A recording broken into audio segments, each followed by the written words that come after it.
Bonjour à toutes et à tous. Alors, je vous souhaite la bienvenue pour ce nouveau résumé de livre audio publié par l'École des finances personnelles. Le livre que nous allons résumer aujourd'hui pour vous s'appelle Your Money or Your Life de Vicki Robin et Joe Dominguez, la traduction française étant La bourse ou la vie. Le temps de lecture complète du livre est estimé à 7 heures et la durée de ce résumé audio sera d'une dizaine de minutes environ. Voici donc les 7 idées clés du livre Your Money or Your Life. Première idée clé, l'épargne est la vraie liberté et non l'endettement. L'ère du crédit dans laquelle nous vivons a réussi à tourner l'épargne en ridicule, à la manière du roman 1984 de George Orwell, je cite « La haine et l'amour, la guerre et la paix », on nous répète que l'endettement est la liberté. Mais la véritable liberté, celle qui nous permet d'envisager l'avenir sereinement, c'est l'épargne. L'épargne qui nous donne la liberté de quitter notre travail si notre patron a un comportement intolérable, l'épargne qui nous permet de gagner notre indépendance financière et de jouir du sentiment de liberté qui en découle. Refuser la course effrénée caractéristique de la société de consommation recèle bien des trésors cachés parmi lesquels on trouve la réduction du stress quotidien, le surcroît de temps pour prendre soin de nous et bien sûr un sentiment de bonheur accru. Deuxième idée clé du livre, le vrai risque c'est de laisser son avenir financier dépendre de l'économie de marché. La tendance structurelle de l'économie depuis une vingtaine d'années consiste en la destruction d'emplois, l'augmentation du coût de la vie et la destruction de la valeur des monnaies papier. Si vous pensez que l'argent est synonyme de richesse, de sécurité ou de succès, eh bien vous êtes tout simplement à la merci des vicissitudes des forces monétaires. Les personnes qui atteignent l'indépendance financière savent qu'elles peuvent utiliser d'autres types de monnaies pour bien vivre, le troc entre voisins, la capacité à faire les choses par soi-même et la créativité pour résoudre les problèmes qui se posent à elles. L'indépendance financière, ce n'est pas qu'une question de valeur nette de votre patrimoine, c'est d'abord et avant tout la capacité de sortir du carcan de la culture consumériste et refuser de croire que tout ce qui a du sens dans votre vie a nécessairement un prix.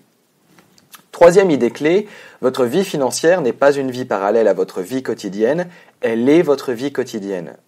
La plupart des livres sur les finances personnelles partent du principe que votre vie financière doit être envisagée séparément de votre vie quotidienne. Au contraire, cette dernière en est partie intégrante et doit être envisagée comme un système global, une approche systémique de votre vie.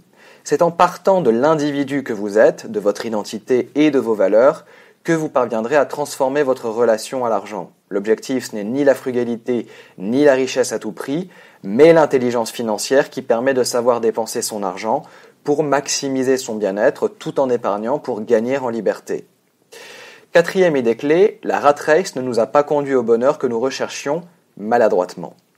Le plan financier qui consistait à aller à l'école, obtenir de bonnes notes et décrocher un emploi bien rémunéré n'a pas permis de nous rendre plus indépendants. Au contraire, ce plan financier nous a conduit à tisser un réseau de dépendance financière pour compenser notre manque d'autonomie. Nous sommes plus que jamais éloignés de nos familles et de nos communautés. Nous ne savons pas produire notre propre nourriture et nous ne savons pas réparer la plupart des appareils que nous utilisons pourtant dans notre vie quotidienne. Le progrès matériel qui était censé nous libérer nous a en réalité transformés en esclaves. La course engendrée par le matérialisme entraîne également le besoin du toujours plus et un sentiment d'insatisfaction chronique. Cinquième idée clé, des schémas cognitifs dysfonctionnels sont la cause du manque de changement. Les schémas cognitifs représentent notre manière d'interpréter la réalité. Ils donnent à notre esprit la possibilité de faire des raccourcis pour juger au plus vite et au mieux d'une situation qui se présente à nous. Malheureusement, il arrive très fréquemment que ces schémas qui gouvernent nos comportements ne soient pas en adéquation avec la réalité objective. La plupart d'entre nous sommes prisonniers de notre système de croyances financières. Bien que nous soyons lucides sur le fait que l'argent ne fait pas le bonheur, nos comportements indiquent pourtant le contraire. Nous avons appris à chercher des solutions extérieures aux signaux qui émanent de notre esprit, de notre cœur et de notre âme. Nous essayons de satisfaire nos besoins psychologiques et spirituels grâce à la consommation. Idée clé numéro 6, la courbe de satisfaction, un concept négligé. La courbe de satisfaction indique la relation entre le sentiment de satisfaction et le montant de l'argent dépensé, habituellement pour acquérir plus de biens matériels. La courbe de satisfaction suit une progression logique. Nous comblons d'abord nos besoins primaires, puis nos besoins de confort. Viennent ensuite les biens qualifiés de luxueux et le point d'inflexion de la courbe qui traduit enfin un comportement de surconsommation. Le point d'inflexion de la courbe de satisfaction traduit le moment à partir duquel nous pouvons dire que nous avons assez. Assez pour notre survie, assez de confort, assez de petits luxes. Une fois que vous avez découvert le point d'inflexion de votre propre courbe de satisfaction, l'objectif est d'éviter à tout prix l'inversion de la courbe caractéristique de l'encombrement. Idée clé numéro 7, suivez les 9 étapes du programme pour gagner votre indépendance financière. La première étape du programme consiste à faire la paix avec son passé. Vous devez d'abord déterminer quelle somme d'argent totale vous avez gagné durant votre vie financière, de votre premier euro à votre dernier bulletin de paie. Ensuite, il vous faudra calculer la valeur nette de votre patrimoine en construisant vos propres états financiers. La seconde étape du programme consiste à suivre de près votre énergie de vie. Vous devez d'abord déterminer le coût véritable en temps et en argent pour conserver votre activité professionnelle actuelle et comptabiliser ainsi votre véritable salaire horaire. Faites ensuite le suivi de chaque euro qui rentre et ressort de votre système financier personnel.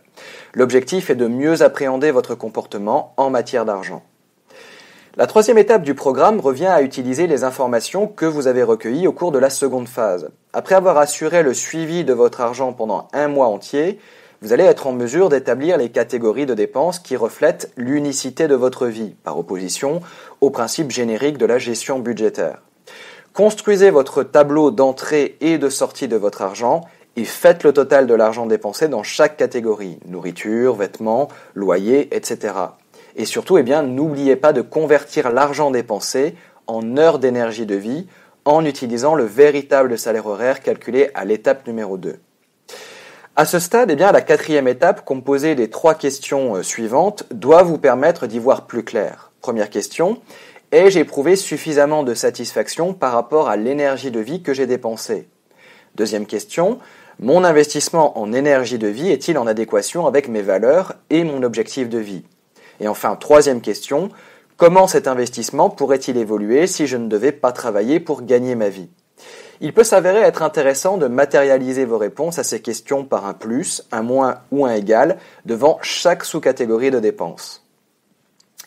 La cinquième étape consiste à matérialiser sur un graphique les résultats des étapes précédentes pour vous donner une image claire et simple de votre relation présente à l'argent ainsi qu'une évolution de la tendance de votre situation financière.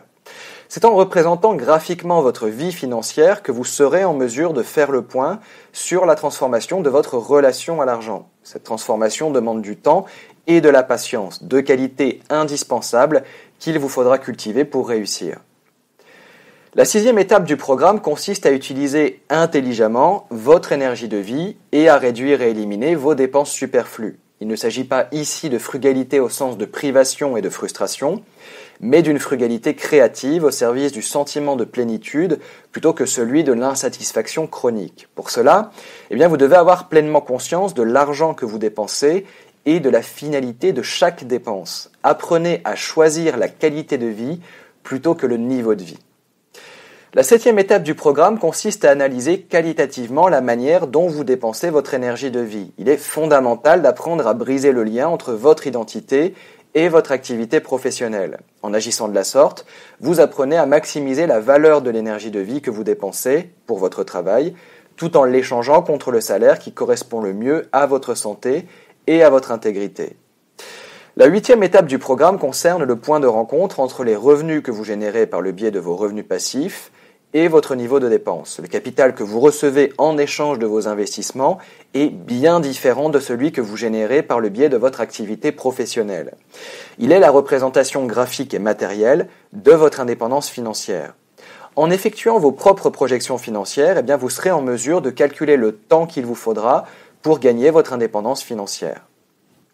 Enfin, la 9e et dernière étape consiste à améliorer votre connaissance des véhicules d'investissement existants pour vous aider à générer des revenus passifs sur le long terme. Les 4 facteurs principaux à prendre en compte sont notamment le rendement annuel, les frais, les impôts et taxes divers et enfin les effets de l'inflation. Les obligations d'État, les bons du Trésor, les fonds communs de placement, les trackers et l'immobilier sont les véhicules privilégiés par les auteurs du livre.